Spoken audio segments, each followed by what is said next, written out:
point if the Browns and Odell go in separate directions? Is that the best thing for the Browns? Yes, it is. It's the best thing for the Browns. It's the best thing for Odell. Odell gave 110% effort. He never complained, never made any excuses. He did everything that he was asked to do as a Cleveland Brown, and I respect Odell for that. And for the Cleveland Browns, you know, they got the draft next year. They'll be free agency. They can find some guys that can replace Odell. I think to mutually part ways as of right now, they do it on the respective terms, and it's the best thing for both sides. I agree. Sometimes it's just not a good fit. You know, and the way the Cleveland Browns need to win because of Baker Mayfield and what they have at the quarterback position, you know, it's not a good fit. You have a dominant #1 wide receiver. You can't get him the ball. Even from a play calling standpoint, before he got hurt, you haven't found a way to get him involved early or even in a quick game, things that it doesn't matter what the defense do. So for that reason, I think you just need to move on. If I'm Odell, I'm definitely thinking about moving on. And I know it may sound selfish, but at the end of the day, it's a business. And you got to look at this is his 3rd down year. He needs to get his career back on track. So he needs to be in a situation where he can go, be productive, and help a team win. Nick? That's absolutely right. For Odell, I think it's a no-brainer that it would be the best thing would be to move on.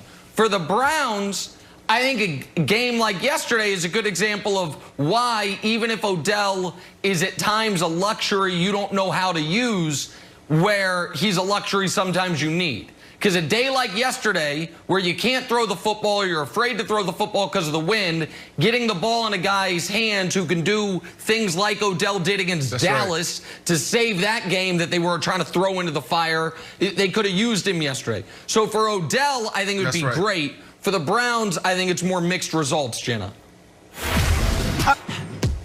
Well, it's super fair to say that they took a step back yesterday after last week's performance. I thought Baker Mayfield had arrived, and after losing Odell, it found something within the offense that made him more comfortable. But it's no consistency there.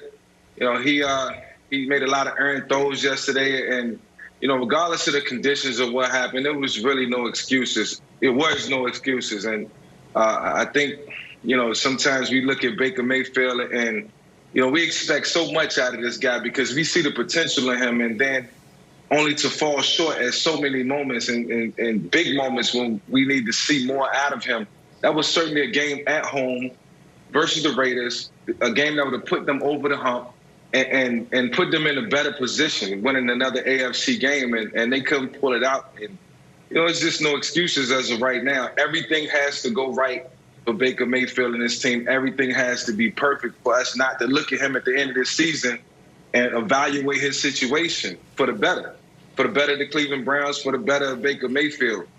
He has to win, and he has to win now. And he has to start winning some of these big games and not, you know, going 30 for 30 versus the Cincinnati Bengals. We expect that. We expect you to come out against a team like the Las Vegas Raiders and win and shock us, you know. So it didn't happen yesterday. I thought they took a step back. And for Baker Mayfield, you got to evaluate this film, get ready for next week, and, you know, give us something different to talk about. Mike, I got to be really careful here, all right? Because if you want to see a fight, there's 2 things that you can throw at Nick Wright and I. Tom Brady and that whole discussion, Tampa, Tom, the GOAT, all of that, and also Baker Mayfield. So I got to be really careful with my words right here because I'm tired of fighting. Trying to figure out why y'all was arguing about that this morning. Why y'all was arguing about Baker Mayfield this morning. Come on, really. Well, because, you know, you got to ask Nick that question. But for me, when I look at this, right, this whole Baker situation, and let's start with this game before I go through the last 3 years.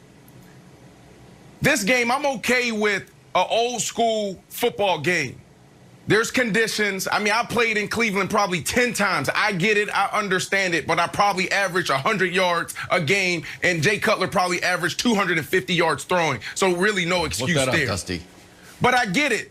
I'm okay with the old school football game. I'm okay with just good defense. I'm okay with ground and pound. I'm okay with that. But when you draft a guy #1 overall and you say you're going to be the face of the franchise, I expect you to find a way. I don't need you to throw for 300 yards every game, but I need a win in the win column. Sometimes we judge quarterbacks too much on statistics. The only one that really matters is the W. Russell Wilson is going to find a way to take off and get the first down. He's just going to find a way. He's going to find a way to extend the play and find somebody open after they break coverage. And that's what I want to see that's what I want to see Baker Mayfield do, Nick. He hasn't shown to do that. So this whole discussion on Baker Mayfield and us or you defending him, to me, it's a waste of time because he has shown us that he is not the guy that can lead the Cleveland Browns out of this misery. Yeah, so I'll explain to Mike in a moment why we were arguing, but in large part, I agree with you. Listen, if you're the #1 pick of the draft, even if your team's 5-3, in a game where you're favored to win, you can't come out and have a bunch of turnovers, make a bunch of mistakes, and continue to have the team question whether you're the guy. Oh, wait, that's Jared Goff I'm talking about, not Baker Mayfield. Goff's not in the show today, by the way. Hello. The reason we were arguing is because of the point Brandon made at the very end. When Brandon's like, you don't expect this from Russell Wilson. No kidding. Russell Wilson's one of the 2 best players in the whole sport. Of course you don't expect this from Russell Wilson. That's why he's right now the massive favorite to win league MVP, and there are questions about whether or not Baker Mayfield's 5th-year option is going to be picked up. The reason I get a little worked up about this is because I'm fighting ghosts. I am being asked to argue a point that I have not argued. Last year, I thought the Browns could be awesome. And they wildly disappointed, and Baker disappointed. This year, at no point have I said the Browns are a Super Bowl team. At no point have I said Baker Mayfield is one of the 5 or 6 best quarterbacks in football. But when we are seeing the list of 3rd or 4th-year quarterbacks that are struggling or teams have questions about them, like Darnold and Goff and Allen, Rosen doesn't even play, like go down the list. It is irritating to me that we act like Baker is the failing student in the class.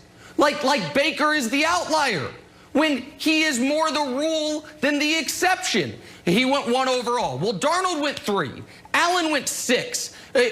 Goff went 1. A lot of the young quarterbacks aren't very good. A lot of them are struggling. And it is even more irritating to me that when he does play well, we say, well, that's what you were expected to do. But it really wasn't.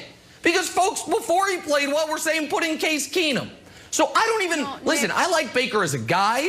I got no problem with, I actually like Baker as a person, but that's got nothing to do with this. I got no love for the Browns. Now that Odell's gone, I don't really even care what happens with them. But I just think we got to be fair in how we evaluate him compared to how we evaluate other guys. He shouldn't be being compared to Russell Wilson. But just quickly, I think with Baker, and I think you guys would agree, a lot of it is that. You see the look at the end. Listen, a lot of it is that, listen, there's a lot of bravado that comes with Baker. There's a ton of commercials. There's a ton of watch me. There's a lot of dancing. Yeah. I think some of that, Nick, I'm not justifying. I'm saying I think some of that puts him in a position where he thinks he's perhaps a little bit better than he is. And so everyone around him sort of buys into it. Go ahead, Brandon, quickly, and then we're moving on to Odell. No, you said it. No, you said it. 100%. But let's move on. But she said it, Nick. That's the reason why. Because he comes in as the #1